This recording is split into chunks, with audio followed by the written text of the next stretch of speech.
So how do we now trigger this toggle meal favorite status method in the favorite meals notifier from inside the meal detail start file?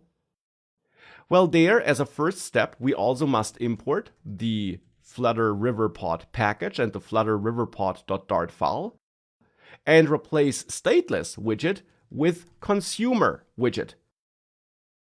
Not consumer stateful, but just consumer widget.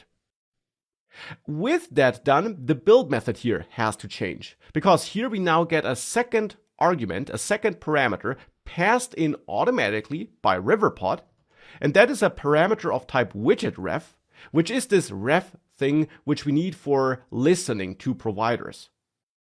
We did not have to adjust the build method in the tabs.dart file, because there we had a state class and we replaced that with consumer state, which made this ref property globally available in this class.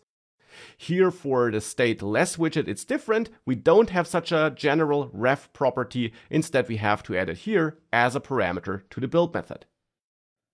But with it added here, we can now use it to call methods from our notifier that is exposed through the provider. For that here, in on pressed on this icon button, we can use ref. And now here in a change listener, so in a function that is passed as a value to on pressed or something similar, you should not use watch, but instead read. To not set up an ongoing listener, because inside of such a function that would be problematic, but instead to just read a value once.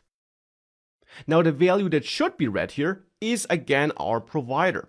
So for that we refer to our own package, to the providers folder, and there to the favorites provider Dart file.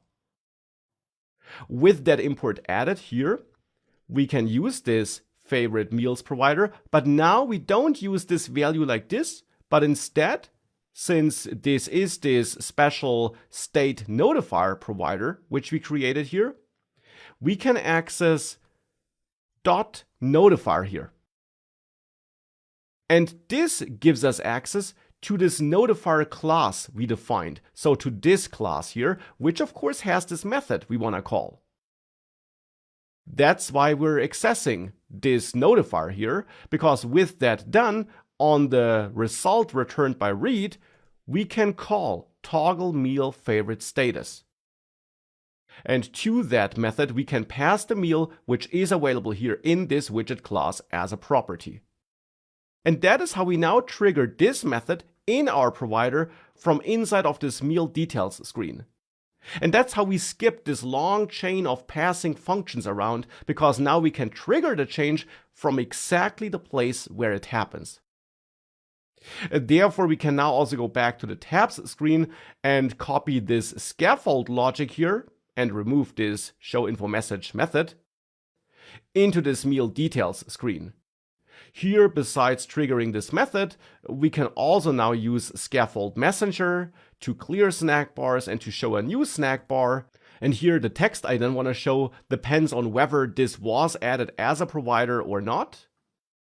And to find out whether it was added or not, we can tweak this toggle meal favorite status method in the favorites provider Dart file. And instead of returning nothing, we can return a Boolean here where we maybe return false if the item was removed and true if it was added. With that, we're returning some data from this method, and therefore in the place where we are calling this method, which is this meal detail screen, we now get this as a result, this information whether it was added or not, and we can then set this text here dynamically by checking was added. And then maybe with a ternary expression, we can define what should be output if it was added and what should alternatively be output if it was removed, basically, as a favorite. So here we could say meal added as a favorite, and then here we say meal removed. Something like this. And with that, we're triggering all these actions from inside the place where they actually occur, which of course is better than what we did before.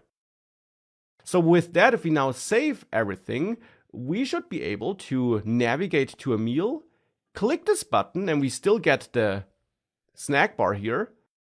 But now, as I navigate away, I see this here, and I can also remove it, and it's then updated. And this all now works without passing functions or data around, which is of course very convenient and much better than what we had before, because ultimately it leads to a leaner app. And that's the huge advantage of this provider pattern and of using a global state management solution like this one here.